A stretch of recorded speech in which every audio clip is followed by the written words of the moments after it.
times on a buttonhole where you need a little extra security. And what that security does is it makes these legs, as I call them, which would be your opening, a little stronger. For instance, it's on a jacket where you're unbuttoning and buttoning that buttonhole or that button quite a bit, or on stretch fabric. So what you do is you actually place a piece of cording underneath those legs. And to do that, we're going to take a look at our buttonhole foot first. You'll see that you have that little notch on the back side of the buttonhole, and then you have a notch on the front side of the buttonhole. That's actually designed for a piece of cording to be wrapped around that. But before we do that, we're going to set our machine up for the first leg of our buttonhole, which is actually the number 1 setting. So we'll turn our stitch selector dial to that number 1 setting. We're going to make sure that we're on the 0 to 1 setting for our buttonhole, and that's indicated by that graphic that sits there. And then we want to make sure that width sits on 5.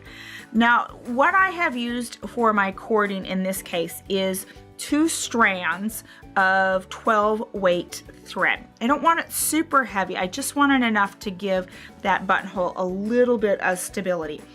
I've created a loop, and that loop is actually going to wrap around the end, on the end, that little prong or that little molding that almost looks like it's a ledge. So it's going to wrap around that, and then it's going to come to the front.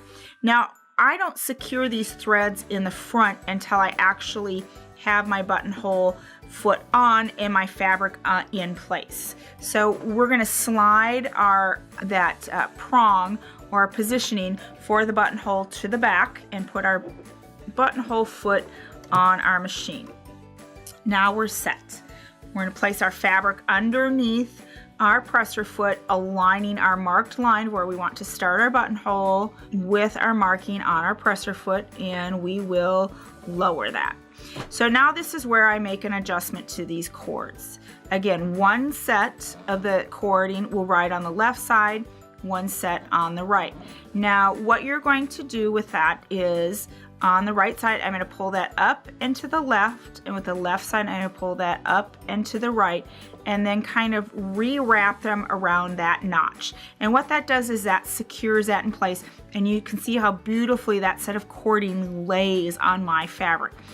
What will happen is I sew section number 1, it will grab that left side of that cording.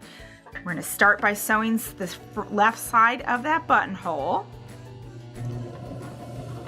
And you can immediately see how that zigzag, that left and right movement of the stitch is catching that rung. As I come down to the end, I'm going to do the bar tack, which is going to be step 2 of my buttonhole. I'm going to stop with the needle in the up position on the left side. We're going to turn our stitch selector dial so that it is on 2, and I'm going to do that left side of that buttonhole, or excuse me, the bar tack of that buttonhole. And then we're now going to change to number 3, which is the right side of the buttonhole, and it will stitch away from me. And I'm just going to keep stitching, hanging on to these cords. Now these cords are pretty well caught by this point because of the left movement, but I'm still going to try to keep them out of the way. Come to the top of my buttonhole. And now I'm going to go to the number 4 setting to complete that top bar tack. Take the needle out of the fabric. I'm going to raise my presser foot, and now I'm just going to pull my fabric back, pull those cords out of the way, and bring my scissors, because I want to get rid of these extra threads so that you can see how we're going to pull the cording through. Now you can see here's our loop at the top, and we have our 2 ends.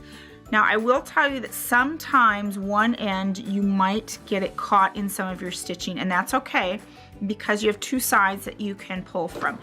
We're going to grab one of these thread tails and we're going to gently pull, and can you see how that loop is pulling down, down, down, down, down? I'm going to pull it all the way down till it's secure. And then I'm going to come in and I am going to clip these threads. Nice and tight. We're nice and close to that bottom bar tack. And now you can see my corded buttonhole is complete. Isn't that pretty? If I compare that to the standard buttonhole that I did earlier, let's take a look at the difference between the two of them. You can immediately see that that back buttonhole, which is my corded buttonhole, has a little bit more depth. In a sense, that buttonhole is standing off of my fabric, and I know that it's going to be secure and it's going to stand up for any type of heavy usage it may have. And so you can see how easy it is to make a corded buttonhole using the buttonhole foot, a little bit of cording, all on your Baby Lock Joy.